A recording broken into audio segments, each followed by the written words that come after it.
entrepreneurs en leur disant il y a des charges fiscales et des charges sociales alors qu'ils ont 3 employés et faciliter le dumping international pour les grandes entreprises, ça pose un vrai problème. Est-ce qu'il n'y aurait pas quelque chose à chercher du côté de l'allègement des charges, mais en fonction de la taille de l'entreprise, du nombre d'employés, des parts de capital? Les supprimer carrément. Alors, si tu peux parler. Les charges sociales, c'est votre salaire indirect, non? Non. Ah si, si, Non, c'est attendez, votre salaire indirect. attendez, non, tu te trompes complètement. Je vais t'expliquer pourquoi. Si je peux me permettre, excusez-moi, Ouais, mais c'est ça dont on parle. si je peux me permettre, voilà, je mène un combat contre, en parlant de charge sociale et pour être compétitif. Tout à l'heure, je vous ai dit, je suis dans la désobéissance civile en termes de charge sociale. Je parle de cotisation.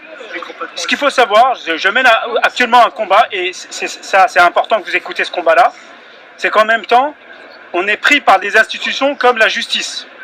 Vous parlez de loi tout à l'heure, on est régi par des lois. Le problème qui se pose, je vais vous faire, malheureusement je suis obligé de faire un tout petit peu technique, mais c'est très simple.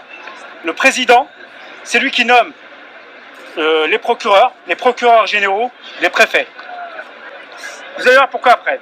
En termes de charges sociales, aujourd'hui, pour être compétitif, ce qu'il faut savoir, c'est que vous pouvez tous toucher votre salaire brut. Et ça, c'est un droit, et c'est les lois françaises et les lois européennes qui sont inscrites dessus. C'est la loi de 2001, c'est la loi de Jospin du 19 avril 2001. Ce qu'il faut savoir, c'est que toutes les caisses de sécurité sociale sont des entreprises privées. Ils ont un numéro de siret, ils sont des entreprises privées. Et ce qu'il faut savoir aussi, c'est que il y a des retraites par capitalisation. Tous les députés ont une retraite par capitalisation. Ce qui signifie, c'est que tous les mois, ils ont une retraite sur un compte et que ça apporte un pourcentage. Et nous, tous, on a une retraite par répartition, c'est-à-dire que au fur et à mesure du PIB, il y a un vote sur, le taux de pourcentage qui est voté à l'Assemblée nationale sur le taux des cotisations retraite, maladie, maternité et chômage. Et à partir de là on se dit, pour être compétitif, il faut justement avoir tous une retraite par capitalisation pour qu'on soit égaux aux députés et aux sénateurs. Non mais ça c'est une idée.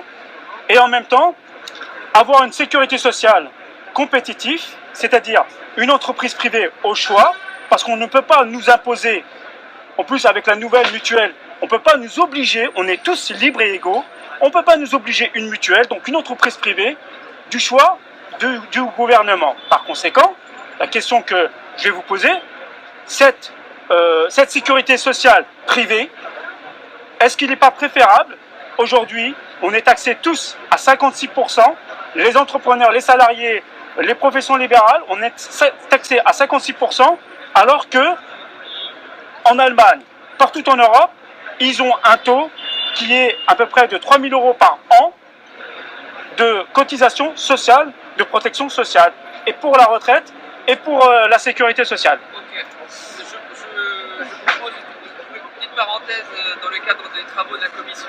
Il me semble qu'il y a une catégorie effectivement d'entrepreneurs qui s'expriment dans l'Assemblée depuis du debout. Ce sont les artisans, TPE, PME, et je pense qu'il ne faut pas non plus tout le monde mettre tout le monde dans le même sac.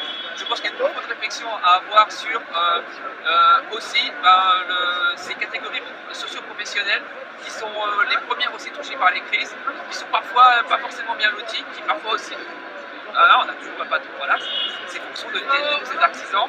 Et je pense qu'il y a, Nuit debout devrait aussi se positionner pour qu'il y ait des propositions très concrètes qui soient faites en direction des TPE, PME, qui sont aussi les premières à souffrir de l'oligarchie des grosses entreprises, voilà, donc de ces prolétariats de l'entreprise. Deux choses pour eux. Moi, je propose l'extension des allocations chômage aux indépendants. Ça peut être une solution pour eux. Ils auront le droit aussi aux allocations chômage si leur entreprise fait fait faillite, ils ont le droit aux allocations chômage, il va falloir qu'ils cotisent pour ça, mais qu'ils puissent cotiser et avoir le droit aux allocations chômage, parce que la plupart... Qu'ils aient un système, Qu'ils aient un système d'allocation chômage, parce que s'ils se font manger par une grosse entreprise, si ça réussit pas pour eux, parce que la plupart du temps c'est de la chance, c'est pas autre chose quoi. On nous dit que c'est du mérite, mais la plupart du temps c'est de la chance. Donc qu'ils aient le droit à une sécurité. C'est des circonstances. Après, ok, on va en discuter. Et la deuxième, c'est justement avec Bernard Friot, vu qu'on aura pris le pouvoir du capital, on va vous libérer de la fiche de paie. Vous aurez plus à nous payer.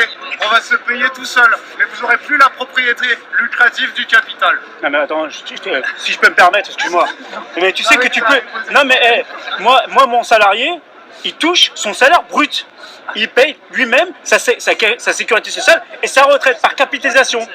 Donc, son salaire brut, ça veut dire quoi? Il est payé à 1 200 €, je lui donne 1 200 € et après je lui dis, si tu veux... C'est pas 1200, c'est 1400. Non mais lui il est payé à 1 200. Le brut. Non mais il touche son salaire brut. Le brut légal, hein, attention. Parce que c'est pas Un légal à apprenti, ce moment-là. oui, la légalité ça dépend pour qui. Ah non. Non, C'est comment? Non, à temps plein, bien sûr. à temps plein, c'est 1400. Oui, un apprenti à temps plein à 1 200, c'est la légalité. On puisse faire quelques derniers tours de parole. Oui, non, mais ce qu'il dit, c'est vrai qu'il y a un mouvement d'auto-entrepreneurs et de petits entrepreneurs qui veulent payer les salariés au brut, que le salarié se débrouille. Alors, Voilà. Avec ça, on va tous tomber dans le dessus après. point technique. Point technique. Juste un point technique, il y a l'AG qui va commencer. Tous les jours à 16h30, on sera là pour parler d'économie et de débat économique et de propositions économiques. Allez vous inscrire à l'accueil, mettez votre mail pour être tenu au courant de ce qui se passe et des comptes rendus. On est en train de noter, on recevra les comptes rendus. Il y aura une page Facebook, je suis désolé, c'est Facebook, qui va être mise en place pour voter sur les propositions qui émergent. Et puis voilà, et il y a l'AG qui va commencer. C'était cool de nous voir ici. Mais vous avez la cote, oui. Ça.